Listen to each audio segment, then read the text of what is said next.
ان المساجد للہ فلا تدعوا مع اللہ احد. آپ دیکھیے ہمارے یہ فرشتے یہاں بیٹھے ہیں نا، ہم کہہ سکتے ہیں ذرا بھائی میرا یہ کام کر دینا؟ نہیں کہہ سکتے. جبرائیل کو پکار سکتے ہیں، اے جبرائیل ذرا میرا یہ کام کر دینا؟ نہیں. وہ عالم غیب کی شے ہے. کسی ولی اللہ کی روح کو پکار کر کہنا کہ میری یہ مشکل دور کر دے، نہیں. اللہ سے کہیں، اللہ کو پکارے، اللہ جس کے ذریعے سے چاہے آپ کی ضرورت پوری کر دے. اس ضمن میں کہوں گا کہ شاہ ولی اللہ دہلوی نے ایک بات کہی ہے، اگرچہ مجھے اس کی کوئی دلیل اپنے طور پر انڈیپینڈنٹلی کتاب و سنت میں نہیں ملی ہے، لیکن شاہ صاحب کا ایک مقام مرتبہ ہے جو میری نگاہ میں بہت بلند ہے. میرے نزدیک دو عظیم شخصیتیں عالم اسلام کی، امام ابن تیمیہ اور امام غزالی کو جمع کریں تو شاہ ولی اللہ بنتے ہیں. اتنی عظیم شخصیت. انہوں نے یہ لکھا ہے کہ جو اللہ کے برگزیدہ بندے ہوتے ہیں، اولیاء اللہ، اللہ تعالیٰ ان کی ارواح کو ان کے فوت ہونے کے بعد ملائکہ کے طبقہ اسفل میں شامل کر دیتے ہیں، اور وہ بھی جس طرح وہ ملائکہ اللہ کے احکام کی زمین میں تنفیذ کر رہے ہیں وہ بھی اسی کام میں لگ جاتے ہیں.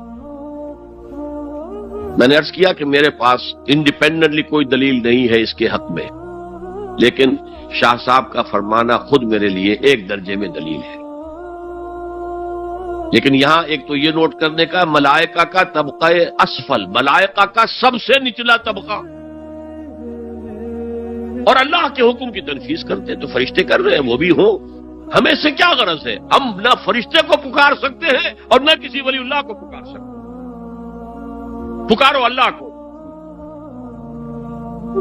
قال ربکم ادعونی استجب لکم ان الذین یستکبرون عن عبادتی سیدخلون جہنم داخرین. تمہارا رب کہتا ہے مجھے پکارو، مجھ سے مانگو، میں تمہیں دوں گا، تمہاری دعا سنوں گا، قبول کروں گا. اور جو بربنائے تکبر مجھ سے نہیں مانگتے وہ جہنم میں داخل ہوں گے، ذلیل و خوار ہوں گے. حضور نے ایک بات مجھے متن یاد نہیں ہے، بہت پیاری فرمائی. دیکھو انسانوں سے تم مانگتے ہو کچھ تو ایک دفعہ تو اس کے ماتھے پر تیوری پر بل پڑ ہی جاتا ہے، یہ کیوں میرے سامنے ہاتھ سوال کیا، کیوں مجھ سے مانگ رہا ہے، چلیے بعد میں کچھ وہ دے ہی دے. کہ ناگوار گزرتا ہے. ارے اس سے مانگو جو کہتا ہے کہ مجھ سے مانگو اور میں دوں گا. وہ نہ مانگنے پہ ناراض ہے، اس سے نہیں مانگتے. رات کے آخری ساعتوں میں، یا جسے آپ کہتے ہیں small hours of the morning, حدیث میں آتا اللہ نزول اجلال فرماتے، جس کو ہم نہیں جانتے کیسے نزول ہوتا ہے. ذات باری تعالیٰ اور اس کے متعلقات کے بارے میں جو بات آ گئی قرآن میں حدیث میں وہ ہم مانتے ہیں. کیسا یہ ہم نہیں جانتے. اس کا ہاتھ ہے کیسا ہے ہم نہیں جانتے. اس کا چہرہ ہے کیسا ہے ہم نہیں جانتے.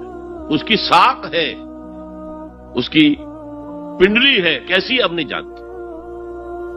وہ سنتا ہے کیسے سنتا ہے ہم نہیں جانتے. کیا اس کے کان ہیں؟ کیا اسے بھی ساؤنڈ ویوز کی ضرورت ہے سننے کے لیے؟ وہ دیکھتا ہے کیسے دیکھتا ہے ہم نہیں جانتے.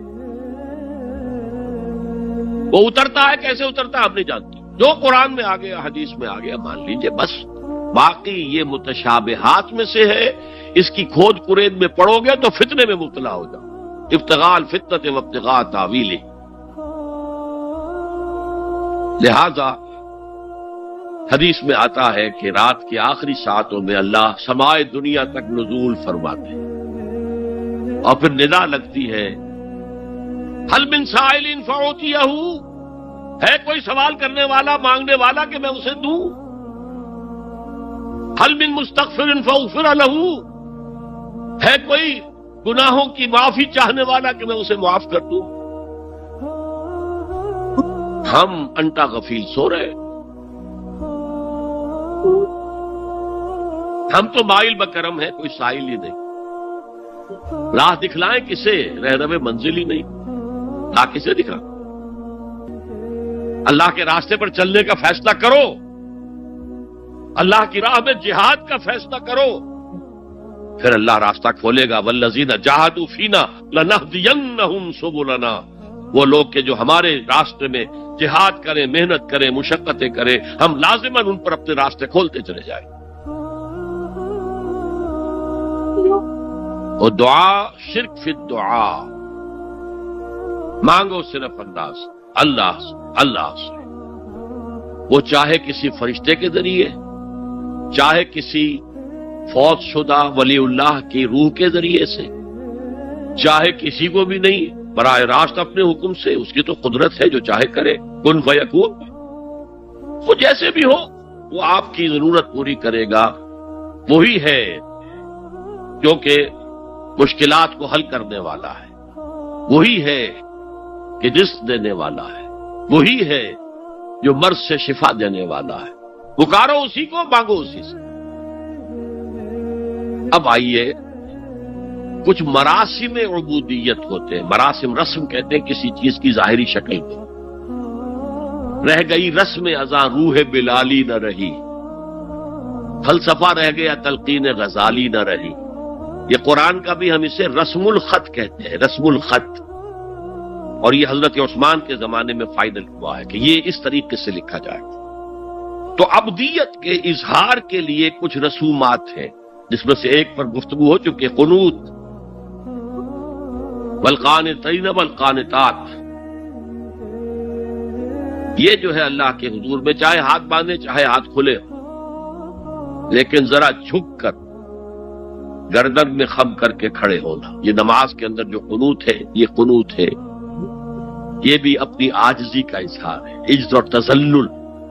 وہ جو ابن قیم کی میں نے ڈیفینیشن آپ کو بتائی، العبادت تجمع اصلین، غایت الحب وغایت الذل والخضوع، حد درجے میں اللہ کے سامنے پچھ جانا، جھک جانا، گر جانا، رکوع، سجدہ اللہ کے سوا کسی کے لیے نہیں۔ اور اس معاملے میں دین محمدی جو اپنی تکمیل کو پہنچ گیا، الیوم اکملت لکم دینکم واتممت علیکم نعمتی ورضیت لکم الاسلام دینا، حضور کی بعثت سے قبل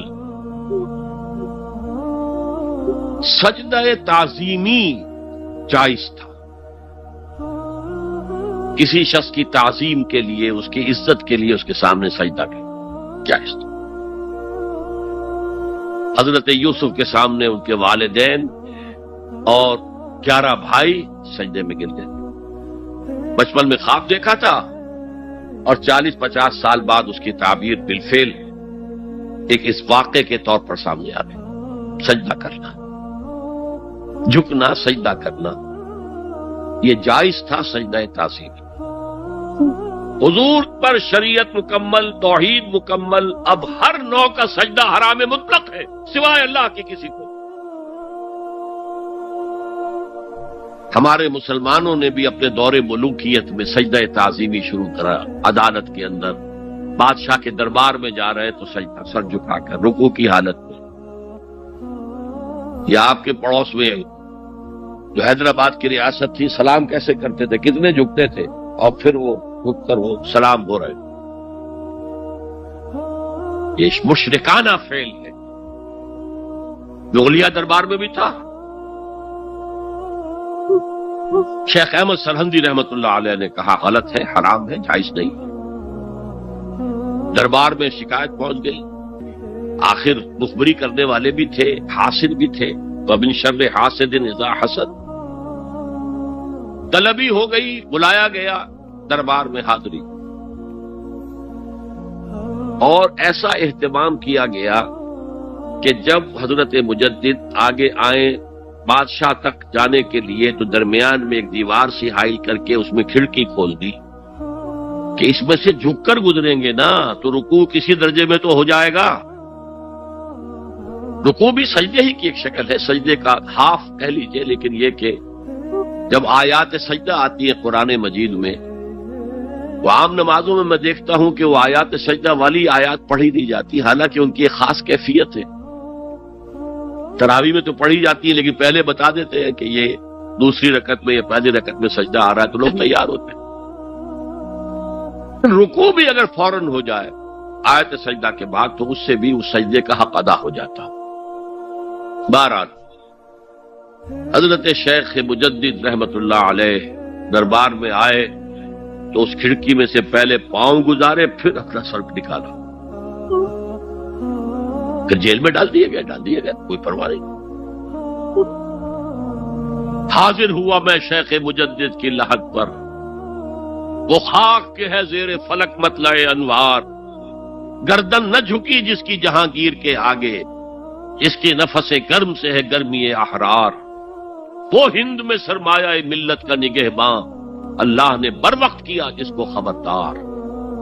دین الہی، دین محمدی کے خاتمے کا اعلان تھا۔ اب بڑے بڑے مولویوں نے یہ اکبر کو سبق پڑھایا تھا، بڑے مولوی، درباری مولوی، انہوں نے سبق پڑھایا تھا۔ اللہ کا ایک دن 1000 برس کا ہوتا ہے، اور اللہ کا ہر معاملہ 1000 سال تک ہوتا ہے۔ اب 1000 سال ہو گئے محمد کی رسالت کو، ان کی رسالت کا دور ختم صلی اللہ علیہ وسلم۔ اب دوسرا 1000 سال، اسی لیے الف ثانی کہتے ہیں نا، الف ہزار کو کہتے ہیں الف ثانی۔ یہ دوسرا 1000واں سال جو شروع ہو گیا ہے، اس میں ایک نئے دین کی ضرورت ہے، وہ دین اکبری ہے، دین الہی ہے۔ اور دین الہی کیا تھا؟ یہ ایک بہت بڑی سیاسی تدبیر تھی، اصل میں بہت بڑی سیاسی تدبیر، اور اس کا ظہور بعد میں بھی ہوا ہے ہندوستان کی سرزمین میں۔ وہ یہ کہ ہندوستان کی ترقی میں جو چیز سب سے بڑی رکاوٹ ہے وہ مذہبی اختلافات ہیں۔ لہذا ایسا کرو، سارے مذاہب جو ہیں اسے ہاون دستے میں ڈالو، کوٹ کوٹ کے چورا چورا کر کے بناؤ صفوف، اور یہ مذہب سب کا ہو جائے تو مذہبی اختلافات ختم ہو جائے۔ دوسری بات ان کی سمجھ میں یہ آ گئی کہ اصل میں اختلاف رسالت اور شریعت کی بنیاد پر ہوتے ہیں، لہذا دین الہی بس خدا کو مانو، بس رسالت وغیرہ کو چھوڑو۔ خدا تو سب کا رب ہے، اسے آپ پرماتما کہہ لے، مہادیو کہہ لے، جو چاہے کہہ لے، اللہ کہہ لے، رام کہہ لے، قل ادعوا اللہ والرحمن ایما تدعوا فلہ الاسماء الحسنی۔ قرآن کہتا ہے تم اللہ کہہ کر پکار لو یا رحمان کہہ کر پکار لو، جس کو بھی تم پکار رہے ہو یہ جان لو کہ تمام اچھے نام اسی کے۔ یہ فلسفہ تھا بہت گہرا، وہ جاہل تھا، ان پڑھ تھا، لیکن بہت بڑا سیاستدان تھا اکبر، اس میں کوئی شک نہیں۔ لیکن یہ کہ اگر ایک حکومت، اور جو سب سے بڑا مغل اعظم جس کو کہتے ہیں، اس کے زمانے میں مسلمانان ہند جو ہیں سیاسی اعتبار سے اپنے عروج پر تھے، لیکن دینی اعتبار سے پاتال کا معاملہ آ گیا تھا، دین محمدی ختم۔ 1000 سال کا ایک دن ہے اور وہ ختم ہو چکا۔ اللہ نے اٹھایا مجدد الفسانی رحمت اللہ علیہ، اور ان کی درویشانہ مساعی کے ذریعے سے، اب دیکھیے اس زمانے میں تصوف کے ذریعے سے سب سے بڑا شرک آ رہا تھا، وحدت الوجود کی ایسی تعبیرات ہو رہی تھی جو ہماوست بن گئی تھی۔ ہماوست اور وحدت الوجود کے درمیان تو زمین آسمان کا فرق ہے۔ ہماوست میں کائنات حقیقی ہے، خدا اس میں حل ہو چکا ہے، اس کے اندر ظاہر ہو گیا، اور وحدت الوجود میں وجود حقیقی صرف اللہ کا، اس کائنات کا وجود کوئی ہے ہی نہیں حقیقت میں۔ لیکن یہ ختم ہو رہا تھا۔ اس پہلو سے مجدد الف ثانی کے مجدد اعظم کو اللہ نے کھڑا کیا۔ شیخ احمد حضرت عمر کی اولاد سے تھے، فاروقی تھے، شاہ ولی اللہ بھی فاروقی تھے، رگے فاروقیم کہتے ہیں شیخ احمد صلی، میری فاروقی رگ بھڑکتی ہے اس پر۔ اس کے نتیجے میں وہ دین الہی کا خاتمہ ہوا۔ بعد میں ہمارے ہاں یہ آیا ہے ہندوستان میں برہمو سماج، برہمو سماج، اور گاندھی جی بھی اسی فلسفے کے قائل تھے، وحدت ادیان کے۔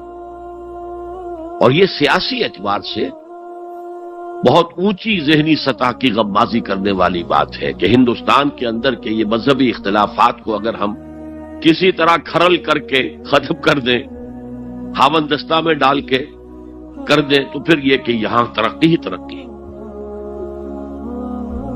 بہرحال سجدہ، گردن نہ جھکی جس کی جہانگیر کے آگے، جس کے نفس گرم سے ہے گرمی احرار، وہ ہند میں سرمایہ ملت کا نگہباں، اللہ نے بر وقت کیا جس کو خبردار۔ تو ہم نے شرک فی العبادت میں پہلے بات کی شرک فی الاطاعت۔ انفرادی سطح پر نفس معبود، اجتماعی سطح پر عوام کی حاکمیت، بدترین شرک اس دور کا، عظیم ترین شرک۔ اتنے بڑے پیمانے کا شرک کبھی نہیں ہوا دنیا میں۔ اس کے بعد شرک فی المحبت، مال کی محبت، تعس عبد الدینار و عبد الدرہم، وطن کی محبت یا کسی اور شے کی محبت، اگر وہ اللہ کی محبت کے برابر بھی آ جائے، بڑھ جائے تو اور بھی بڑی بات کہنی پڑے گی، لیکن ہمارے پاس شرک سے اوپر کی اصطلاح کوئی نہیں۔ پھر شرک دعا، اللہ کے سوا کسی اور سے حاجت روائی کے لیے، مشکل کشائی کے لیے پکارتا کسی۔ پھر شرک فی المراسم العبودیہ، قنوت ہے، رکوع ہے، سجود ہے، یہ ذل والخضوع کی، کسی کے سامنے جھک جانے کی ایک علامت ہے، سمبل۔ اب آخری ہے اس میں اخلاص، اور اخلاص کی ضد کیا ہے؟ ریاکاری۔ کوئی عبادت اگر دکھاوے کے لیے کی جائے وہ شرک، یہ شرک خفی کہلاتا ہے۔ مال کی محبت کا شرک بھی شرک خفی ہے، نفس کی اطاعت کا شرک بھی شرک خفی ہے، اور یہ سب سے خفی شرک ہے۔ حضور نے فرمایا صلی اللہ علیہ وسلم، من صلی یرائی فقد اشرکا ومن صام یرائی فقد اشرکا ومن تصدق یرائی فقد اشرکا۔ جس نے دکھانے کے لیے نماز پڑھی اس نے شرک کر لیا، جس نے دکھاوے کے لیے روزہ رکھا اس نے شرک کر لیا، جس نے دکھاوے کے لیے خیرات کی، صدقات دیے، وہ شرک کر چکا۔ قد اشرکا، قد اشرکا، یہ عربی کے مزاج سے واقفیت ہو، فعل ماضی پر قد جو ہے تو وہ پرفیکٹ ٹینس بن جاتا ہے، کر چکا، وہ شرک میں ملوث ہو چکا۔ من صلی یرائی فقد اشرکا ومن صام یرائی فقد اشرکا ومن تصدق یرائی فقد اشرکا۔ اور تجزیہ کر کے یہاں تک بتایا کہ اگر کوئی شخص نماز پڑھ رہا ہو اور جب وہ یہ دیکھے کہ کوئی اسے دیکھ رہا ہے تو اپنے سجدے کو طویل کر دے تو یہ شرک ہے۔ فرض کیجئے 5 سیکنڈ کا سجدہ وہ کر رہا تھا، اب اس نے 7 سیکنڈ کا کیا ہے، یہ 2 سیکنڈ کس کے لیے ہے؟ اس ایک سجدے کے 2 مسجود ہو گئے، تو 5 سیکنڈ کا سجدہ تو اللہ کے لیے، 2 اس کے لیے شرک ہو گئے۔ ایک اور بات فرمائی صلی اللہ علیہ وسلم، شرک خفی کو پہچاننا اور دیکھنا اتنا ہی مشکل ہے جتنا کہ کسی سیاہ شب میں، تاریک رات میں، کسی سیاہ پتھر پر چلنے والی سیاہ چیونٹی کو دیکھنا مشکل۔ تشبیہ کا بلاغت اور فساد کی انتہا ہے، جیسے میں نے عرض کیا تھا کہ ایک جوڑے کی 2 جوتیوں کے مابین جو مشابہت ہے، امت مسلمہ اور سابقہ امت بنی اسرائیل کی، ان کے اوپر جو حالات وارد ہوئے ان میں وہی مشابہت۔